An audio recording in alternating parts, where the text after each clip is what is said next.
Buenas noches y bienvenidos a la segunda presentación de la serie de oradores del Plan de Vivienda de la ciudad de Fullerton, la economía del desarrollo de viviendas. Mi nombre es Jonathan Marín y seré el intérprete de Julie Cooper, vicepresidente de Sistemas Económicos y de Planificación, Jason Moody, director general de Sistemas Económicos y de Planificación, y Lance Harris, socio de Proforma Advisors. Como consultores económicos del uso de terrenos, estas firmas brindan análisis económico y de mercado para apoyar los esfuerzos de planificación e informar cómo las políticas públicas de uso de terrenos pueden impactar positivamente la viabilidad de desarrollar nuevas viviendas. En esta presentación revisaremos algunos principios económicos básicos del mercado de la vivienda, discutiremos cómo las tendencias en el mercado de la vivienda están afectando a los hogares e introduciremos formas en que la ciudad puede ayudar. Comencemos con una introducción a los diferentes tipos de costos que intervienen en el desarrollo de viviendas. Primero está el costo de comprar la propiedad. Esto a menudo se conoce como tierra cruda, independientemente de que la propiedad esté desarrollada o no. Además del costo real de la tierra, el desarrollador suele pagar un precio al vendedor para que retenga la propiedad por ellos y no se lo venda a otro comprador, mientras pasan todo o parte del proceso de aprobación de la ciudad. Luego está el costo asociado con el proceso de aprobación de la ciudad. Esto incluye todas las tarifas de solicitud y revisión del proyecto asociado e impacto. El monto de las tarifas de la ciudad variará según el alcance del proyecto y si el proyecto también necesita un análisis ambiental según la Ley de Calidad Ambiental de California. Una vez que se aprueba un proyecto, se eliminan todas las estructuras existentes y se prepara el sitio para una nueva construcción. Esto podría incluir agregar la infraestructura necesaria como agua, alcantarillado y conexiones de drenaje y enterrando servicios públicos subterráneos. Una vez que el sitio está listo, puede comenzar la construcción. Esto a menudo se conoce como la fase vertical del desarrollo, cuando el proyecto comienza a surgir del suelo. Al igual que con la infraestructura y la preparación del sitio, la fase de construcción incluye los costos de mano de obra y materiales para todo, desde las paredes hasta el fregadero de la cocina y los acabados finales del paisajismo. Administración es un término amplio para cubrir una serie de costos que ocurren en varias fases a lo largo del proyecto. Estos costos se denominan a menudo costos blandos. Esta categoría incluye los costos para preparar todos los planes técnicos e informes necesarios para obtener los permisos de construcción y proporcionar la información a todos los oficios de construcción que construyen el proyecto. Los costos de mercadeo de un proyecto para atraer compradores a la nueva vivienda también se incluyen en esta categoría. El último costo del que hablar es el costo de capital. Los desarrolladores suelen pedir dinero prestado para financiar todos los costos que acabamos de revisar.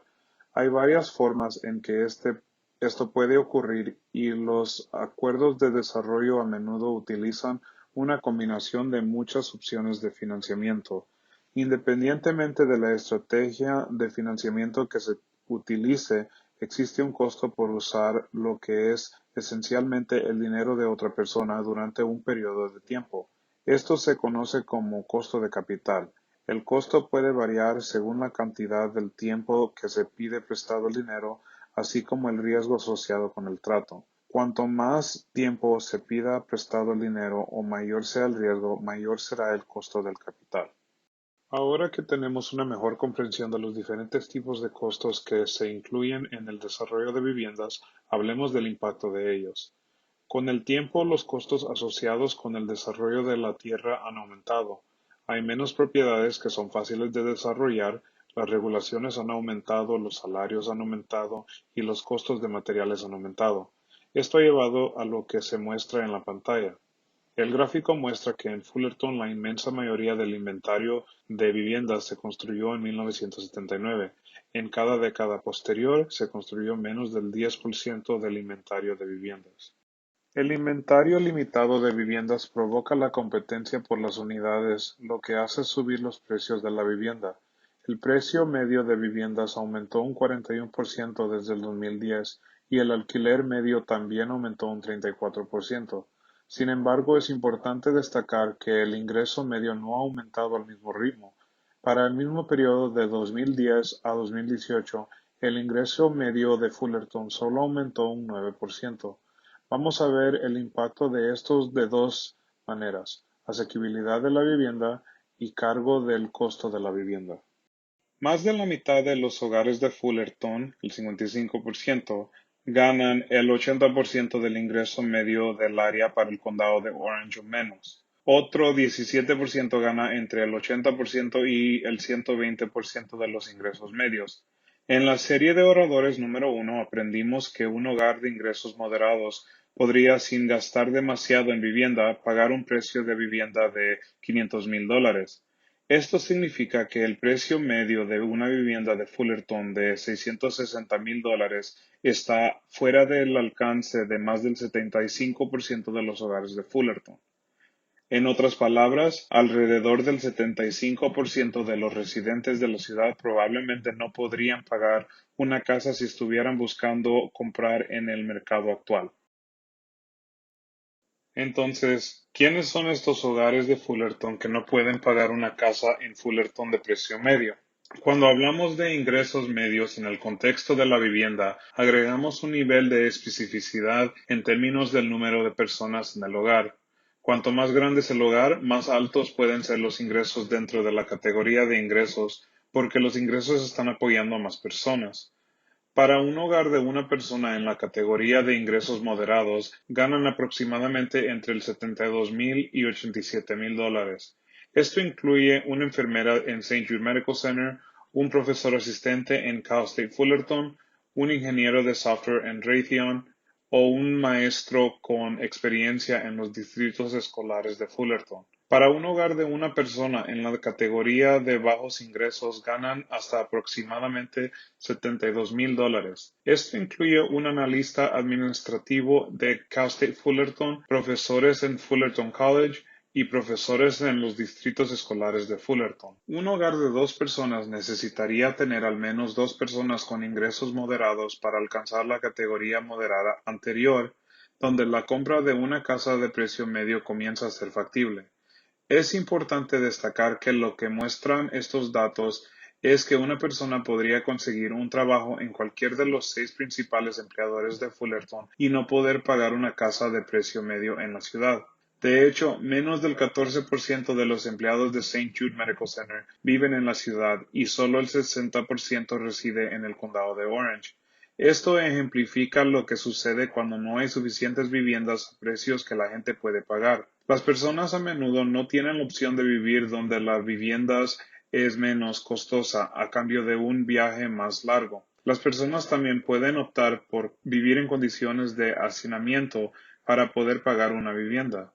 Por último, las personas pueden decidir gastar una cantidad desproporcionada de sus ingresos en su vivienda.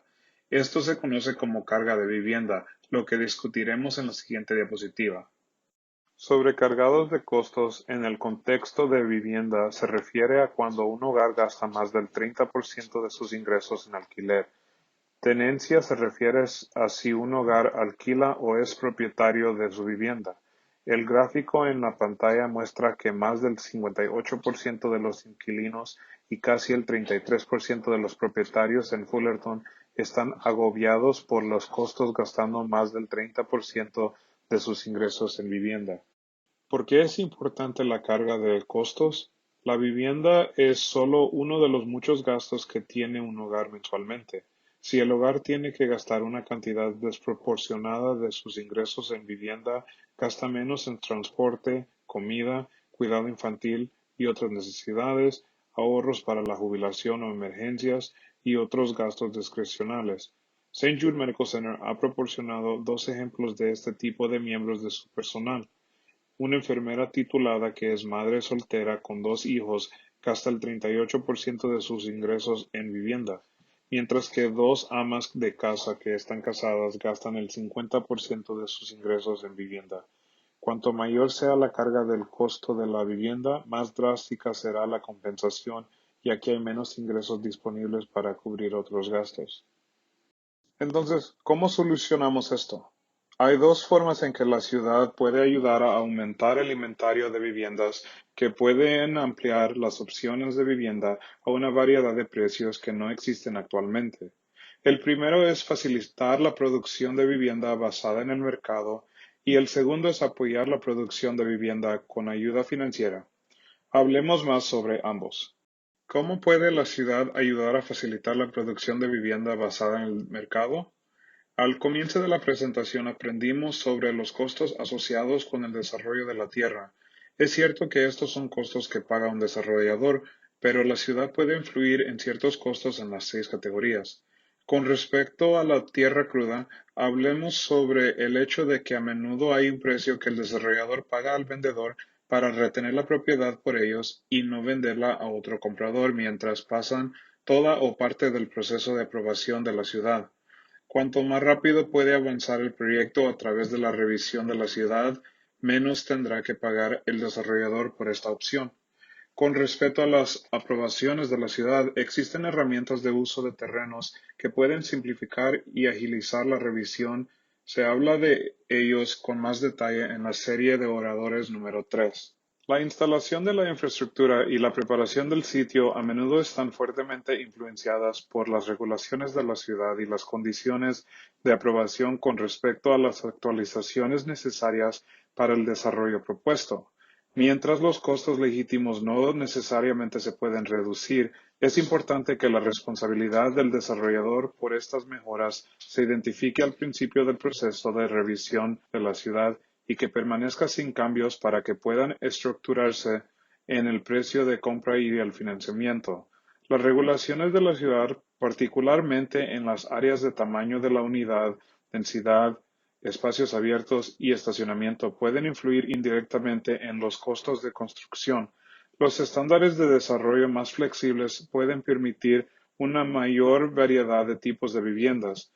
Con respecto al componente de preparación de informes y planes técnicos de los costos de administración, la mayor parte del costo y la responsabilidad recae ciertamente en la calidad de los profesionales encargados de preparar los documentos.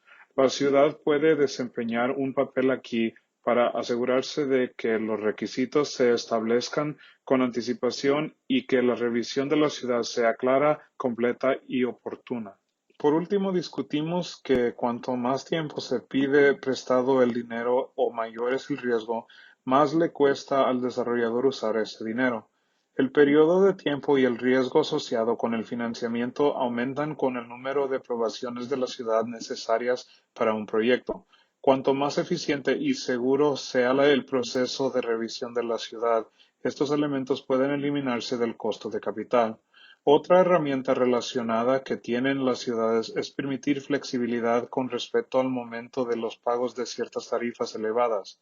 Hemos hablado sobre la financiación de proyectos en general, sin embargo, a menudo hay componentes de la financiación que solo están disponibles después de completar hitos específicos.